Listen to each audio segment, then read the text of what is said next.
Hello, Capricorn. Welcome to your astrological predictions for February 2025. I can't believe we're already at February 2025.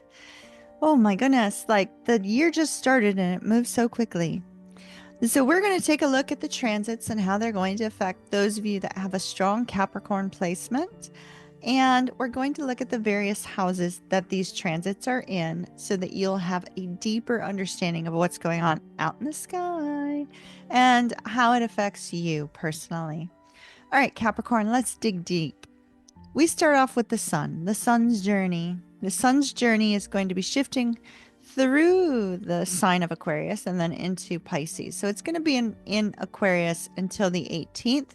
This is going to be in your second house. So the focus for the first 18 days is going to be on your finances, your possessions, movable goods, and self-worth will be highlighted. This is a time when you can reassess financial strategies, personal values, and how you accumulate those resources. What you can expect is innovative approaches to managing money may come up. You might renew budgeting methods or explore unconventional income opportunities. The reason you'd be exploring unconventional income opportunities is because the sign of Aquarius is ruled by Uranus. Uranus is that outlier. He's the planet of freedom and rebellion, which is where a lot of that innovative, unconventional energy comes from with regards to those with the sign of Aquarius. Your self-worth could be redefined during this time as well as you align your values with new perspectives. So the sun will be sextile Chiron on the 8th. And with Chiron residing in Aries in your 4th house, this can help heal old wounds related to your sense of security at home that may also tie in to your value, how you value yourself financially. So it's important to note how the two are going to kind of combine on the 8th. Now on the 18th, the sun moves into Pisces in your 3rd house. This is your house of communication, local travel, learning. The shift will move from material goods to more of mental and social pursuits. There'll be an increased curiosity about what's going on locally. You might go out to local markets, local events, things of that nature. You may find yourself desiring to engage in creative communication and more intuitive and imaginative interactions with your neighbors and your siblings. So this is a positive energy. The insights that you gain from your financial reassessment at the beginning of the month can now feed how you express your ideas and connect them with your immediate environment in the 3rd house. So these two are going to be working kind of in tandem throughout the month. And we see as we move into the planet Mercury and we start looking at the planet Mercury, Mercury also in the month of February goes from Aquarius to Pisces. So we see Mercury is in Aquarius in your 2nd house. So here we go back to money at the beginning of the month, right? Clear, inventive ideas regarding managing money and resources, discussions about budgeting, about investments, about value systems. These are all super important things that are going to be coming up for you. And then we see with Mercury trine Jupiter on the 3rd, there's going to be a little bit of a boost of mental optimism about these financial strategies, about these possibilities, and about how you can explore and expand your views on your resources. On the 14th of February, Mercury moves into that 3rd house. As we said, 3rd house often favors communication. So now your conversations are going to become more imaginative. There's going to be a greater emphasis on creative ideas and creative solutions, as well as local networking. You may also find yourself expressing yourself through writing or speaking, or even taking some short trips to enrich your daily life. So this is a really fun, fantastic energy for you at the latter half of February. There is a seriousness to Mercury, though, on the 25th, because Mercury is going to be conjunct Saturn, the taskmaster, the teacher, where it's going to urge you to have a disciplined and serious approach to your commitments and responsibilities with the local environment. On the 27th, though, there's an energy where Mercury helps you to find innovative, sudden insights into how to make those things happen. So this is a beautiful energy. They're going to work kind of in tandem. That's Mercury sextile Uranus on the 27th. Venus moves into Aries on the 4th of February. And this will be in your house of home, family, and emotional security. So there's going to be a more assertive, dynamic energy in your home life. This could drive you to make your living space a little bit more bold. So you might do bold decor choices, bold colors. There's going to be this essence of change where it might feel a little bit stark, a little bit surprising. It can also allow you to re-energize any kind of family relationships you have.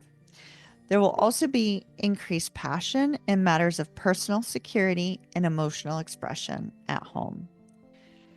Venus will be sextile Pluto on February the 7th. Pluto's our shadow energy. Pluto's the subconscious. It's the fears that nobody speaks about. So this energy is going to encourage deep and transformative changes in how you perceive and manage your personal environment. And so that's important to note.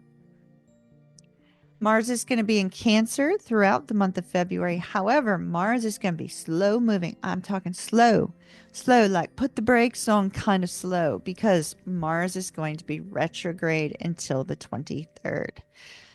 This will mean that there's slow movement, or things just are not quite going as you'd hoped in your 7th house of partnerships. 7th house of partnerships deals with close relationships and one-on-one interactions, as well as partners, both business and personal. And the relationship dynamics, although they're going to be slow and there are going to be delays, it's important to help you to reassess how you assert yourself and your needs in partnerships. It's to help you resolve any conflicts or old issues with partners that may surface as a result of this transit. So keep that in mind. You'll feel a more renewed, confident energy after Mars goes direct on the 23rd. And that will just continue to get better as you move into March too. So that's a positive energy. Jupiter is also retrograde, but only until the 4th of February. And then Jupiter is going to be moving into Gemini in your 6th house. So the focus shifts to work, daily routines, and health. Initially, the retrograde slows things down and sort of takes away a little bit of that optimism, because it's forcing you to have to look at those routines and see what needs to change. But we see that as it goes direct on the 4th, there will be some opportunities for you to improve and to learn new skills that can enhance your daily life as well as your routines. And you may also find yourself starting a new health or fitness routine at the end of or after the 4th of February as well. So don't be surprised if you suddenly decide you're taking on, a gym membership that you didn't expect to take on. Saturn will be in Pisces in your 3rd house. And as we mentioned briefly before, Saturn is the taskmaster. I forgot to turn off my name tag. Sorry about this, Capricorn. Saturn is the taskmaster. He's the teacher. He's there to help you to learn something, and he stays for quite a while to make sure you have learned and have resolved some sort of issue. So he's very serious minded, almost to the point where you might feel uncomfortable, Capricorn, because you have kind of a jovial, energy to you. So don't be alarmed if Saturn brings this serious, methodical approach to resolving issues with regards to your communication or your communication style. Long-term planning for educational and neighborhood projects is also going to be favored during February. Uranus, our freedom-loving planet, is going to be in Taurus in your 5th house for the month of February. That's the house of creativity and romance and self-expression. So there could be a sudden innovative breakthrough in regards to a creative project or an unexpected romantic opportunity that you just did not see coming, comes out of nowhere. And there may also be a willingness to break away from traditional forms of self-expression and take on something new. So that's important to note as well. Neptune is going to be in Pisces in your third house. Here we go back to communication. Only Neptune brings, or shall we say, Neptune enhances your intuition and your creative thinking. So anything that may have seemed somewhat elusive, where you just really couldn't put your finger on it, you couldn't really process it, now Neptune is going to bring a little bit more clarity to some of those things that have been outside of the reach of rational thinking. It's going to tap into your intuitive side and help you to see things in a different way. So this is going to be very important as well. Pluto is going to be in Aquarius in your second house. So Pluto brings up those hidden fears, and Pluto is going to be in your second house of movable goods, financial matters, things of that nature. So you're going to have to face your fears with regards to money and possessions, and there may be some shift in how you place value to those items, and also possibly to redefine your sense of personal power in financial matters. So that's coming up also. Let's see. The full moon in Leo is going to be in your 8th house. This is the house of shared resources, physical intimacy, and transformation. So what to expect with the full moon in Leo? Revelations about deep-seated emotional issues or power dynamics in your intimate relationships. These will be coming to the forefront. And that's going to be a 2-week span following February the 12th. There will be an opportunity for you to release any old patterns related to joint finances or emotional bonds or physical intimacy. This will be a very strong energy. And also, for those of you that are celebrating Valentine's Day, you could have a heightened libido during that time. So I would expect that as well. The new moon in Pisces is going to be in your 3rd house.